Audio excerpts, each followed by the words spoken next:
everybody, and welcome to the Marina Show. Guess that means my name's Marina. Yes, it is. Okay, so we've been talking about a lot of things. What I want to talk to you guys today is this idea of how close is God to me? This whole God thing is like, God is up there, I'm down here, you know what I'm saying? We do things together, we don't. I'm at the club, he's not there, you know. Sometimes it works, sometimes it doesn't. Where is God right now? Where is God tangibly in my life? This is something that we as youth, it's kind of there, it's kind of, you're hot and you're cold, in the words of Katy Perry, okay? You just don't know what's going on, where is God all the time, okay? So the best way to understand how close God is to understand his knowledge of us. Once I understand how well God knows me, I can understand how close he is to me. Okay, so we're going to open this, my favorite book.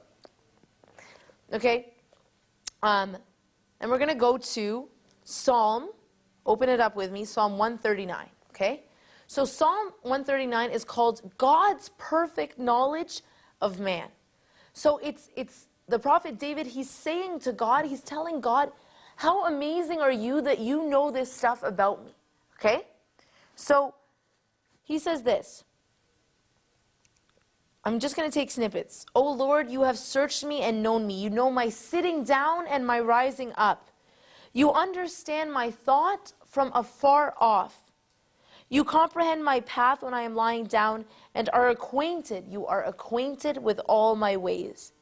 For there is not a word on my tongue, but behold, O Lord, you know it all together. I'm sitting here improvising a TV show. God knows the next word I'm going to say to the camera. He knows the words. This infinite, amazing God that has created the universe knows the words that are on my tongue. He knows the next word I'm going to say, and I don't even know it, okay?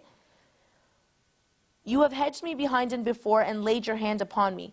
Such knowledge is too wonderful for me. I cannot attain it. So such knowledge is too wonderful. Where can I go from your spirit? Where can I flee from your presence? If I ascend to heaven, behold, you are there. Okay? So we're going to skip down a little bit. So it's showing you how close and how infinite God is. It's almost like a paradox. How can something that is so powerful and so big and so infinite be so close to me as a person? This is my favorite part of the entire Psalm 139. For you have formed my inward parts. You have covered me in my mother's womb. I will praise you, for I am fearfully and wonderfully made. Every time you doubt yourself, you doubt your abilities, you doubt who you are doubting your own creator. If you do not know yourself, if you do not search your soul, you are not searching for your own creator. How beautiful is that, that God's knowledge of us is so deep and so sincere. And that he says to God, for I am fearfully and wonderfully made. You have formed me in my inward part. God has formed every bone of your body. He has formed it himself.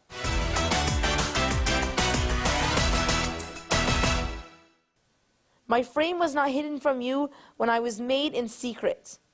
Okay? Your eyes saw my substance. Your life is destined to be.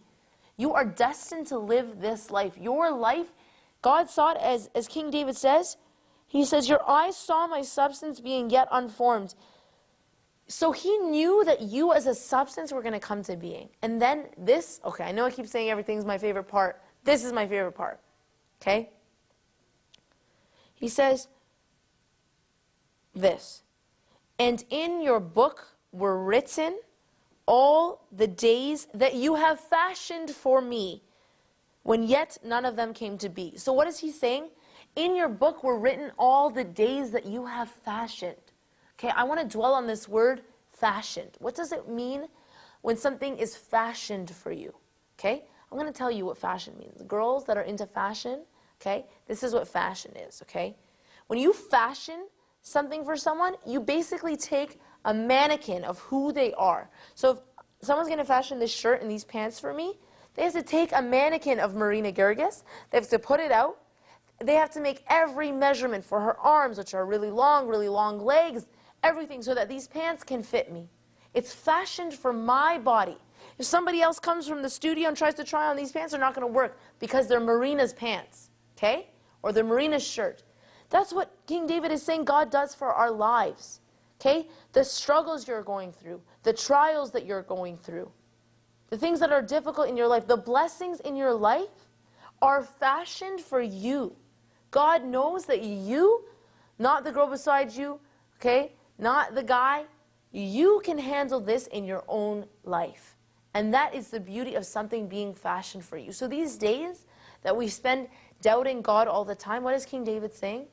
In your book were written all the days of my life before one of them came to be. God already knows the story of your life, and he's letting you live it. What mercy and what love is that? How can I doubt my Creator when I know it's already written? You're going through a rough time? God, let it be. The days of your life are written in his book. You think you don't deserve something that you have? A lot of youth struggle with this fact that I don't even deserve to be alive and healthy and well right now. And I know that might seem strange to a lot of the viewers, but I've dealt with youth have faced these feelings. And if that's one of you, God is telling you that he knew your substance before it was yet unformed. He knew you. He destined your life to be. So what we're trying to learn from Psalm 139 is that we want God to be that close to us, because nobody, not even your own mother, you're like, nobody knows me. The person who knows me the best is my mom. Does your mom know what you're going to say next? Is my mom sitting at home being, yeah, Marina's going to say this next? No, she's probably like, please stop talking about me. Okay? So only God knows what you're going to say next. Only God knows how many eyelashes are on your eyes or how many hairs are on your head. Okay? Only God knows that knowledge. But you know what you're saying to him? No, do not enter. I know you know me the best, but my heart, my soul, don't enter it, please. I want somebody else. I want to fill it with the lusts of the world. I want to fill it with all this empty stuff. All this superficial things, I'd rather fill it with that. God, just step aside. You're not very real to me, even though all this knowledge and my life is your own creation.